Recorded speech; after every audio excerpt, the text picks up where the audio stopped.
Good day everyone, my name is Gulista advocate. मैं आपको देती हूँ कानून से जुड़ी कुछ ऐसी जानकारी जो भारतीय नागरिक होने के नाते आपको पता होनी बहुत जरूरी है। तो चलिए वक्त को बिना बर्बाद किए हम चलते हैं आज के अपने टॉपिक की तरफ। क्या होता है कोर्ट मैरिज करने का तरीका। देखिए, कोर्ट मैरिज करने का प्रोसीजर भारत में विशेष विवाह अधिनियम 1954 यानी कि स्पेशल मैरिज एक्ट 1954 के तहत दिया गया है। ये प्रोसीजर बिना किसी धर्म या जाति की परवाह किए बिना दो बालिग लोगों को कानूनी रूप से विवाह करने की अनुमति देता है। इस विवाह को करने के लिए आपको सबसे पहले एक नोटिस रजिस्ट्रार ऑफिस को देना होगा।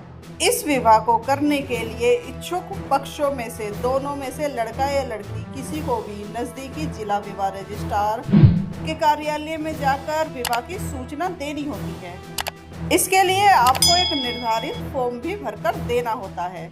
यहाँ पर ध्यान रखने की बात यह है कि कम से कम एक पक्ष का विवाह कार्यालय के क्षेत्र अधिकार में 30 दिनों से अधिक समय तक निवास करना जरूरी होता है। उसके बाद आपको डॉक्यूमेंट्स को जमा करना होता है, जिसमें नोटिस या फॉर्म और उसके साथ आपके डॉक्यूमेंट्स जैसे Aadhaar card, voter ID, passport, driving licence, जो आपके निवास के लिए प्रमाण पत्र होता है, और आपकी उम्र के प्रमाण पत्र में जैसे बर्थ सर्टिफिकेट या 10th की मार्कशीट, ये आपको देनी होती है। इसके अलावा डॉक्यूमेंट्स में आपको पासपोर्ट साइज जो आपने अभी हाल ही में खिंचवाए हों वो देने पड़ते हैं। और अगर यहाँ पर आप शादीशुदा हैं तो अगर आपकी तलाक हो चुकी है तो तलाक के डॉक्यूमेंट्स, या आपके हस्बैंड या वाइफ की डेथ हो चुकी है तो उसका डेथ सर्टिफिकेट आपको देना होता है।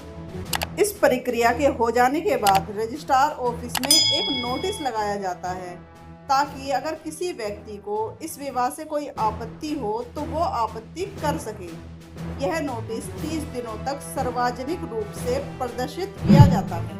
अगर इस स्थिति में 30 दिनों के अंदर कोई वैलिड ऑब्जेक्शन नहीं आता है तो विवाह की प्रक्रिया को आगे बढ़ा दिया जाता है, और अगर कोई ऑब्जेक्शन आता है तो रजिस्ट्रार उसकी जांच करता है और उसके बाद इसका फैसला करता है।